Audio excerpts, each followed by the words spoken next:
Shalom Bapak Ibu sidang jemaat yang terkasih di dalam Tuhan kita Yesus Kristus. Selamat pagi, salam sejahtera untuk kita semua. Bertemu kembali dalam sarapan rohani Jemaat Galang Ninghyang Abian Base. Hari ini hari Jumat tanggal 12 November 2021. Saya berharap kita semua dalam keadaan sehat dan selalu dalam perlindungan Tuhan kita Yesus Kristus. Sebelum kita akan memulai segala aktivitas kita, tugas dan tanggung jawab kita untuk sepanjang hari ini, mari kita mendasarinya dengan firman Tuhan. Namun sebelumnya, mari kita datang kepada Tuhan di dalam doa. Mari kita berdoa. Terpujilah nama-Mu ya Tuhan, karena kasih dan kesetiaan Tuhan di dalam kehidupan kami tiada berkesudahan. Hari lepas hari Tuhan, Engkau selalu menyertai kami dalam setiap tugas dan tanggung jawab kami.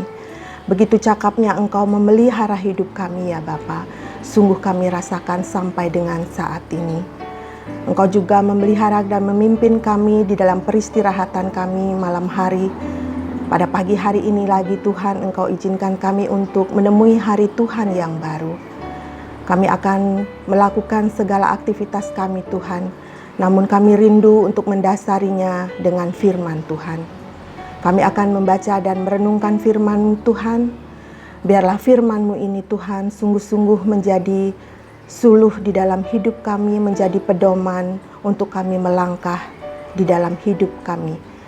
Bapa, hamba-Mu yang terbatas ini, biarlah Tuhan yang memberikan hikmat, sehingga apa yang hamba sampaikan Tuhan benar-benar itu sesuai dan seturut dengan kehendak-Mu saja. Terima kasih ya Bapa, ini doa kami. Kami siap mendengarkan firman-Mu. Amin. Bapak Ibu, sidang jemaat yang dikasihi Tuhan, bacaan firman kita hari ini terdiri dari 2 ayat.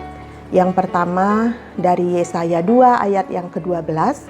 Kemudian yang kedua adalah dari 1 Petrus 5 ayat yang ke-5. Saya akan membacakannya. Tuhan semesta alam menetapkan suatu hari untuk menghukum semua yang congkak dan angkuh, serta menghukum semua yang meninggikan diri supaya direndahkan. 1 Petrus 5 ayat yang ke-5. Kamu semua rendahkanlah dirimu seorang terhadap yang lain, sebab Allah menentang orang yang congkak, tetapi mengasihani orang yang rendah hati. Tema perenungan kita pada pagi hari ini adalah Allah mengasihi orang yang rendah hati. Bapak Ibu yang terkasih di dalam Tuhan, banyak ayat Alkitab yang menyatakan bahwa kesombongan, tinggi hati, congkak, memegahkan diri adalah sikap yang sangat tidak berkenan kepada Tuhan.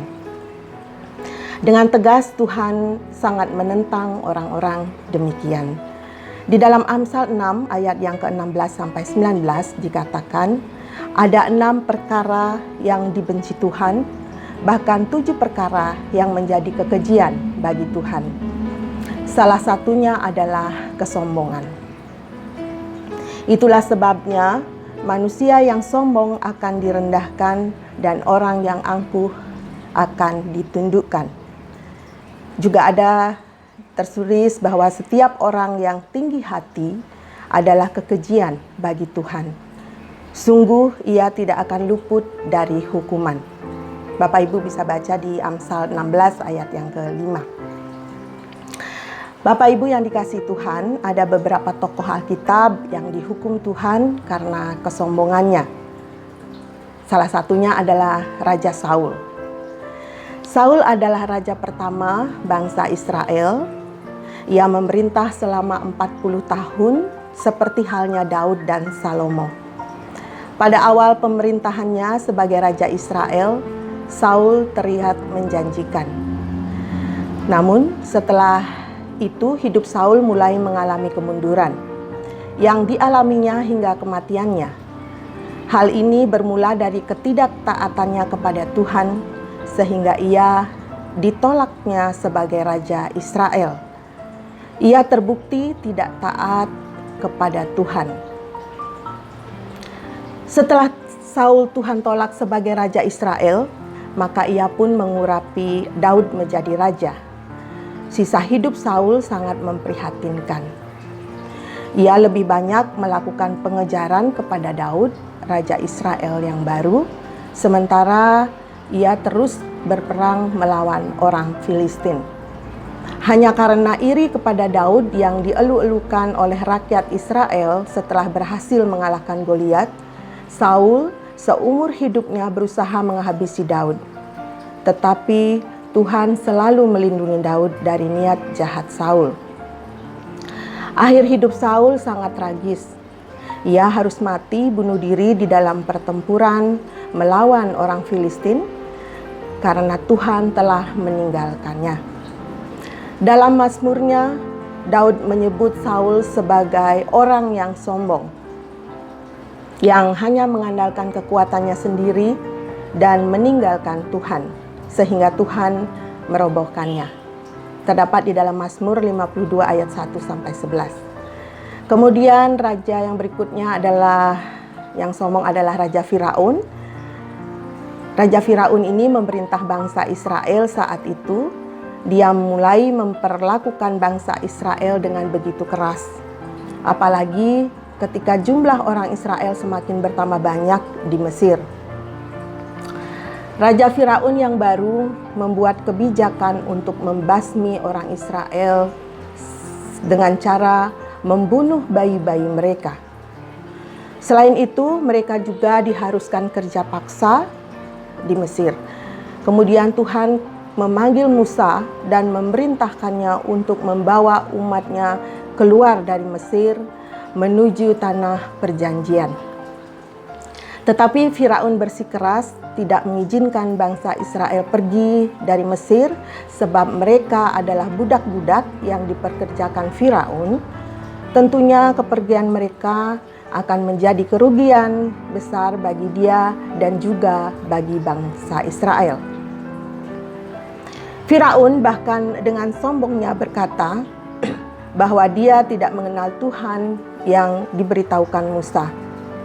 Maka dia tidak perlu mentaatinya dan tidak akan membebaskan umatnya dari Mesir menuju tanah perjanjian. Dalam usaha terakhirnya mempertahankan bangsa Israel di Mesir, pasukannya mengejar umat pilihan Tuhan tersebut. Tetapi sia-sia, mereka justru tenggelam di Laut Teberau. Bapak Ibu yang dikasihi Tuhan, ada banyak contoh yang lain yang Tuhan telah lakukan bagi orang-orang yang sombong dan angkuh. Namun dalam bacaan kita hari ini dari Lukas 18 ayat yang ke-9 sampai yang ke-17, yaitu perumpamaan tentang orang Farisi dan pemungut cukai yang pergi berdoa ke bait Allah. Diceritakan adanya seorang Farisi yang berdoa dengan keyakinan bahwa hidupnya sudah lebih baik dari hidup pemungut cukai yang berdoa di dekatnya. Keyakinan orang Farisi itu ternyata adalah sebuah kesombongan yang tidak dapat diperkenankan oleh Tuhan. Sebaliknya, kerendahan hati sepemungut cukai membawa pengampunan. Sebab barang siapa meninggikan diri, ia akan direndahkan, dan barang siapa yang merendahkan diri, ia akan ditinggikan. Sikap kerendahan hati mengarahkan kita untuk menyadari bahwa kita tidaklah berarti apa-apa tanpa Tuhan. Keberadaan diri kita yang masih dapat menikmati hidup sampai dengan saat ini, apa yang kita miliki dan apa yang kita banggakan di dalam hidup kita, semuanya bersumber dari Tuhan. Orang yang rendah hati adalah orang yang tahu bersyukur dalam keadaan apapun, dan orang yang rendah hati adalah orang yang mempertaruhkan hidup dan masa depannya di dalam kuasa dan kehendak Tuhan. Di hadapan Tuhan kita bukanlah siapa-siapa, tidak lebih dari embusan nafas. Segala yang kita miliki, baik itu harta, kekayaan, kepintaran, jabatan, dan sebagainya itu semua datangnya dari Tuhan. Karena itu Bapak Ibu, saudara-saudara sekalian, marilah kita mulai meninggalkan kesombongan dan keangkuhan kita yang merupakan salah satu bentuk kehidupan lama kita. Dan mulailah untuk menundukkan diri di hadapan Tuhan, di bawah tangan Tuhan, biar Tuhan yang mengangkat kita. Tuhan kiranya memampukan dan menolong kita semua. Amin. Mari kita tutup firman Tuhan dalam doa. Mari kita berdoa. Terima kasih ya Bapa untuk firman-Mu pada pagi hari ini, yang begitu indah, yang begitu mengingatkan kami bahwa selayaknya lah Tuhan kami merendahkan diri di hadapan-Mu. Demikian juga untuk sesama kami manusia. Biarlah kami Tuhan, apa yang ada pada kami ini adalah benar-benar itu merupakan anugerah dan berkat-berkat Tuhan yang kami terima di dalam hidup kami. Ajar kami Tuhan seperti Engkau yang selalu merendahkan diri dan selalu menjadi berkat bagi setiap orang yang kami temui.